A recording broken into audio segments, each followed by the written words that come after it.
My name's Crystal and I've been driving with Uber for just over 2 years now. Before working with Uber, I used to work 9 to 5 in the city as a PA, and then I left to go on maternity leave with my twins, and I didn't go back because it was way too busy at home, so I needed to find something that was more flexible and that allowed me to prioritise my children but also earn an income.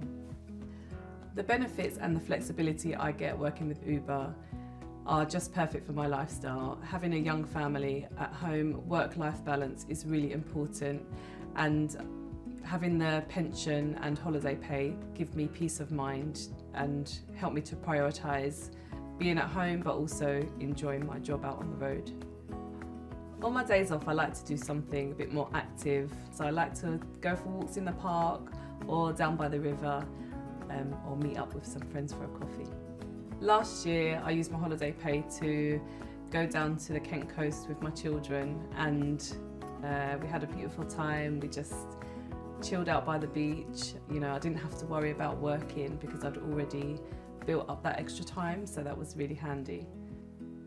I've opted into the pension because I think it's important to plan for the future, and it's handy because it just comes out of my weekly wages. I don't really see it, but I know I've got that reassurance that I am actually preparing for that, you know, retirement when it comes.